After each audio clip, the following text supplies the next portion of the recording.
सभी को राजेंद्र राम का नमस्कार। एक नए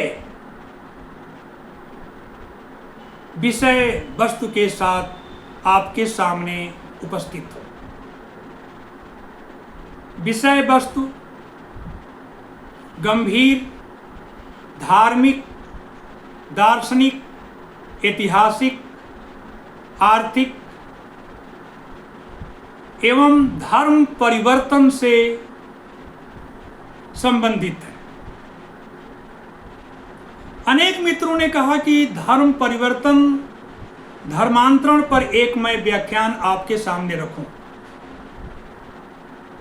तो पूरे जो सनातन धर्म में जो धर्मांतरण, धर्म परिवर्तन, धर्म चक्र परिवर्तन, इन सब का ऐतिहासिक वर्णन इस व्याख्यान में आपके सामने रखने जा रहा हूं। विषय वस्तु है, क्या डॉक्टर भीमराव अंबेडकर का धर्म परिवर्तन एक सामाजिक एवं धार्मिक असहयोग आंदोलन था? इसी प्रश्न का उत्तर इस व्याख्यान में आपके सामने प्रस्तुत करने जा रहा हूं।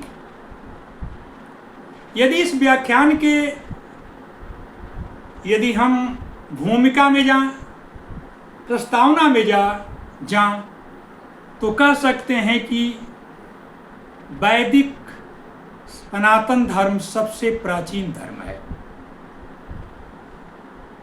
वैदिक और सनातन धर्म को मुसलमानों ने हिंदू धर्म कहा, इसलिए हिंदू शब्द का प्रयोग किसी भारतीय धर्मशास्त्र में नहीं मिलता है। यह मुसलमानों का दिया हुआ शब्द है। वैदिक धर्म की उत्पत्ति ऋग्वेद से होती है और ऋग्वेद की रचना आज से लगभग 4000 वर्ष पूर्व हुई। ऋग्वेद के मंडल नंबर 10 पुरुष सूक्त में एक मंत्र है। इस मंत्र के अनुसार आदि पुरुष ब्रह्मा के मुख से ब्राह्मण, भुजाओं से क्षत्रिय, जंघाओं से वैश्य, पैरों से शूद्र का जन्म हुआ। यह पूर्व वैदिक काल कहा जाता है। पूर्व वैदिक काल में वर्ण व्यवस्था कर्म पर आधारित थी, जन्म पर नहीं।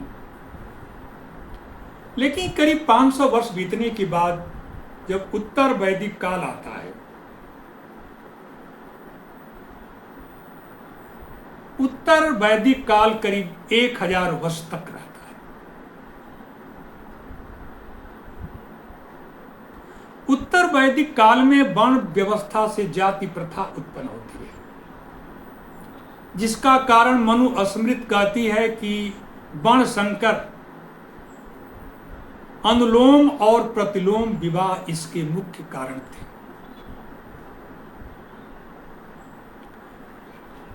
जो वैदिक धर्म है उसमें जो सवर्ण जाति जो 3 आती हैं ऊपर, ब्राह्मण, क्षत्रिय, वैश्य, इनकी संख्या लगभग 20% थी और 80% शुद्ध आदिवासी और अति शुद्ध अछूत थे।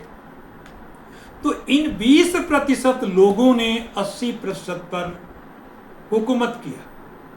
उनके सारे सामाजिक, आर्थिक, धार्मिक अधिकारों को छीन लिया और छीनकर गुलाम बना लिया। ये भारत के जितने धर्मशास्त्र हैं, वेद, उपनिषद, पुराण, रामायण, महाभारत, रामचरितमानस को पढ़ें तो पाएंगे कि सवर्ण जातियों के द्वारा निचली जातियों का शोषण, उत्पीड़न हुआ है और आज वर्तमान समाज में भी जारी है। इस वर्ण व्यवस्था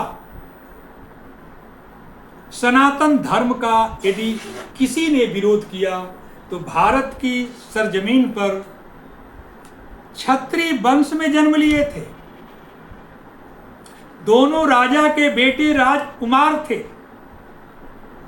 एक का जन्म लिच्छवी वंश में हुआ, महावीर स्वामी, दूसरे का जन्म कपिल वस्तु जो वर्तमान में नेपाल है वहां के राजा के घर हुआ। दोनों राजकुमार थे, दोनों ने राजा बनना नहीं चाहा।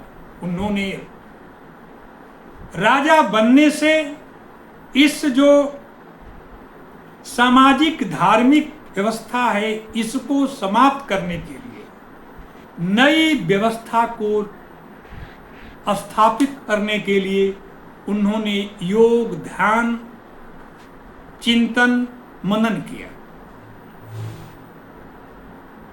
क्योंकि सनातन धर्म में परिवर्तन, संशोधन, सुधार की कोई गुंजाइश नहीं है।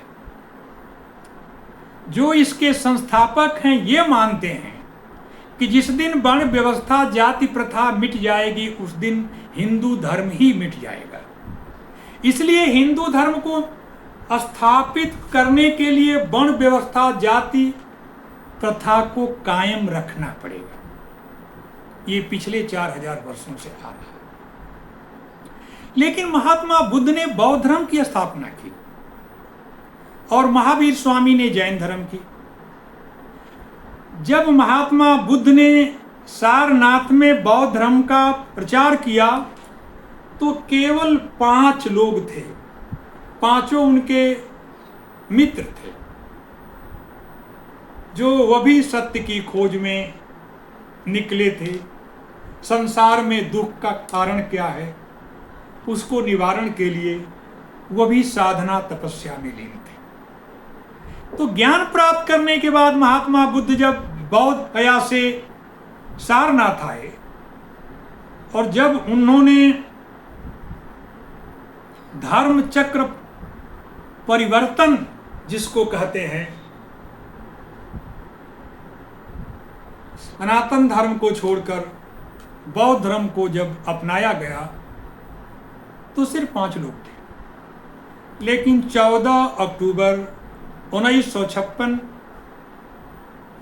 को जब डॉक्टर भीमराव अंबेडकर ने विजयदशमी नागपुर दीक्षा भूमि में सनातन धर्म, हिंदू धर्म को छोड़कर जब बौद्ध धर्म को अपनाए तो 5 लाख महार उनके साथ हिंदू धर्म का परित्याग कर बौद्ध धर्म को अपना लिए। ये 2 घटनाएं सिमिलर हैं। जिस समय बौद्ध धर्म को अपनाए 5 लोग थे, आज पूरे दुनिया में बौद्ध धर्म को मानने वाले चीन, Japan, Korea, Vietnam, Thailand, Myanmar, Sri Lanka, Bharat सब लेके 50 करोड़ बौद्ध धर्म को मानने वाले लोग हैं। माने जितने भारत में हिंदू हैं 100 करोड़, उसकी आधी जनसंख्या बौद्ध धर्म के अनुयायियों की पूरी दुनिया में है। अब मैं आता हूं असहयोग आंदोलन पर। असहयोग आंदोलन का जो कॉन्सेप्ट है वो महात्मा गांधी से के साथ आरंभ होता है। महात्मा गांधी ने 1920 में असहयोग आंदोलन को आरंभ किया जो 2 वर्षों तक चला, 1920 से लेके 1922 तक। और चौरी चौरा की घटना के बाद महात्मा गांधी ने असहयोग आंदोलन को स्थगित कर दिया। असहयोग आंदोलन का अर्थ हुआ कि ब्रिटिश शासन और सत्ता के साथ सहयोग न करना, क्योंकि महात्मा गांधी मानते थे कि कोई सत्ता तभी तक कायम रह सकती है जब तक जनता उसको सहयोग देती है, और जब जनता असहयोग करने लगे तो वो सत्ता हार जाएगी, सत्ता समाप्त हो जाएगी। इन्हीं आदर्शों को लेकर महात्मा गांधी ने असहयोग आंदोलन का आरंभ किया। असहयोग आंदोलन से शिक्षा के क्षेत्र में जितने अंग्रेजों के द्वारा सरकारी विद्यालय, कॉलेज, यूनिवर्सिटियां स्थापित थी, उनका बहिष्कार किया गया। उसके जगह महात्मा गांधी ने काशी विद्यापीठ, वाराणसी, गुजरात विद्यापीठ, बिहार विद्यापीठ, पटना आदि जैसे विद्यापीठों की स्थापना की। न्यायिक कार्य का बहिष्कार किया गया। विदेशी कपड़ों का बहिष्कार किया गया। स्वदेशी को अपनाया गया। इस आंदोलन से ब्रिटिश शासन चिंतित हुआ, घबराया। शायद इसी बात को लेकर डॉक्टर अंबेडकर ने भारत में सामाजिक एवं धार्मिक असहयोग आंदोलन की शुरुआत की, और वह आंदोलन 1935 में आरंभ हुआ। असहयोग आंदोलन के समाप्त होने के 13 साल के बाद 1935 में एक जनसभा में डॉक्टर अंबेडकर ने कहा था कि मैं हिंदू के घर जन्म लिया हूं, लेकिन हिंदू बन के मरूंगा नहीं। यह एक हिंदू धर्म को चैलेंज किया गया, चुनौती दी गई, क्योंकि उस समय 1935 में भारत में महारों के, दलितों के, अछूतों के डॉक्टर अंबेडकर निर्विवाद नेता बन चुके थे। करोड़ों दलित उनके जीवन, उनके भाषणों को सुनते थे, पालन करते थे। और डॉक्टर अंबेडकर ने 14 अक्टूबर 1956 विजयदशमी नागपुर दीक्षा भूमि में हिंदू धर्म का परित्याग कर बौद्ध धर्म को अपना लिया, और उनके साथ 5 लाख महार जो अछूत हैं उन्होंने भी अपना लिया। उन्होंने अपनी लिखी हुई 22 प्रतिज्ञाओं को पढ़ा, जिसको भीड़ ने दोहराया। 22 में से 5 तो पंचशील की थी, 13 अष्टांगी मार्ग से संबंधित है, लेकिन 2 प्रतिज्ञाएं जो पहली और दूसरी उनकी है। पहली प्रतिज्ञा उन्होंने लिया कि मैं ब्रह्मा, विष्णु, महेश को ईश्वर नहीं मानता। दूसरी प्रतिज्ञा राम और कृष्ण को ईश्वर का अवतार नहीं मानता। ऐसी प्रतिज्ञाएं ली। यह एक वैदिक धर्म, सनातन धर्म के प्रति विद्रोह था, असहयोग था, असहयोग आंदोलन था। और ये आंदोलन आज भी जारी है। असहयोग आंदोलन जो महात्मा गांधी का था वो राजनैतिक था, ब्रिटिश शासन के विरुद्ध था, लेकिन डॉक्टर अंबेडकर का जो धार्मिक और सामाजिक असहयोग आंदोलन था वो आज भी जारी है। आज भी लोग हिंदू धर्म को छोड़ के बौद्ध धर्म को अपना रहे हैं। चोरी छिपे इस्लाम और ईसाई धर्म को अपना रहे हैं। क्योंकि हिंदू धर्म के जो संस्थापक हैं ब्राह्मण, उनका ये मानना है कि जाति प्रथा वर्ण व्यवस्था हिंदू धर्म सनातन धर्म का अभिन्न अंग है। यदि जाति प्रथा समाप्त हो गई तो हिंदू धर्म समाप्त हो जाएगा। इसलिए हिंदू धर्म के अस्तित्व के लिए जाति प्रथा वर्ण व्यवस्था की स्थापना नितांत आवश्यक है। ये उनका दृष्टिकोण है। लेकिन जो निचली जातियां हैं वो इससे सहमत नहीं है। डॉक्टर अंबेडकर ने केवल बौद्ध धर्म को नहीं अपनाया, बौद्ध धर्म में एक नई संप्रदाय, एक शाखा को जन्म दिया। बौद्ध धर्म में 3 समुदाय थे, 3 स्कूल थे। हीनयान, जिसे थेरवाद कहा जाता है,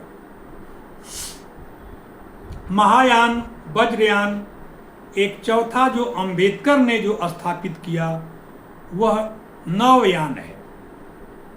नवयान डॉक्टर अंबेडकर का हीनयान, महायान, वज्रयान से टोटली अलग है।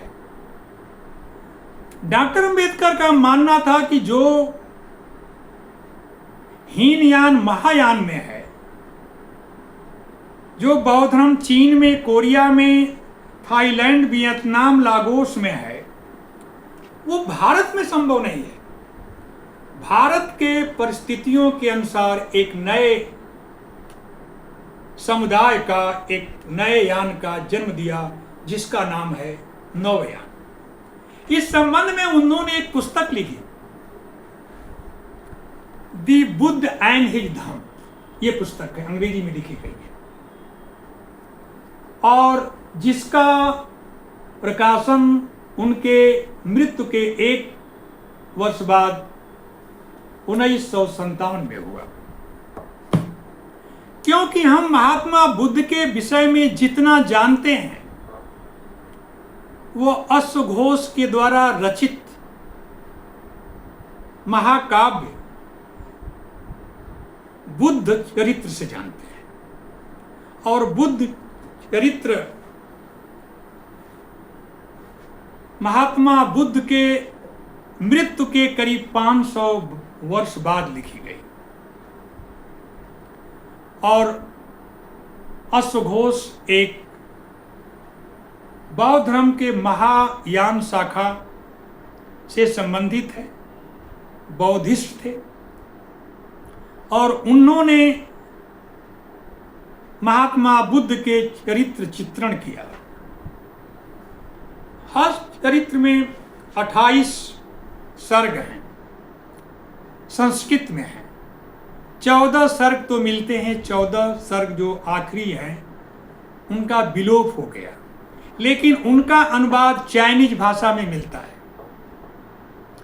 उन सभी त्रिपटक, पंचशील, अष्टांगी, अश्वघोष के हस्तचरित्र सभी के आधार पर डॉक्टर भीमराव अंबेडकर ने इस पुस्तक की रचना की।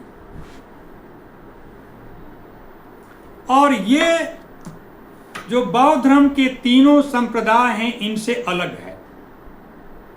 जो डॉक्टर अंबेडकर का बौद्ध धर्म है जिसको नवयान कहते हैं, यह समानता, स्वतंत्रता, भातृत्व की भावना एवं सामाजिक न्याय पर आधारित है।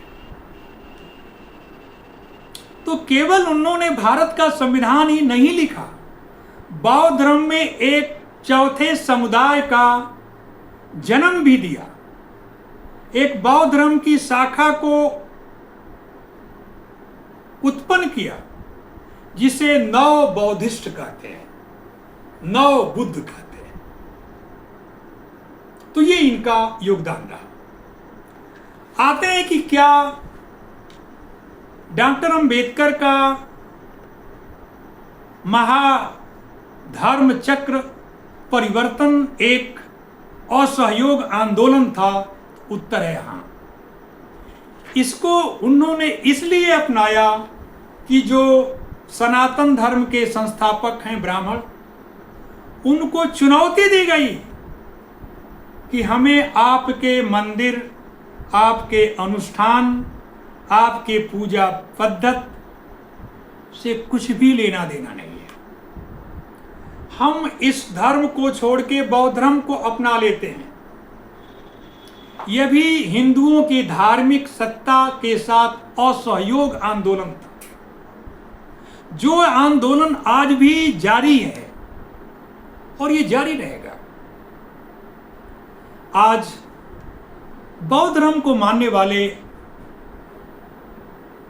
करीब भारत में 20% दलित है और सभी बुद्ध को अपना आदर्श मानते हैं। किसी भी दलित के घर में जाइए तो उसे 3 तस्वीरें मिलेगी, एक महात्मा बुद्ध, दूसरा महावीर और तीसरा संत रविदास। उनके घर में राम, कृष्ण, ब्रह्मा, विष्णु का कोई फोटो नहीं मिलेगा, कोई तस्वीर नहीं मिलेगी।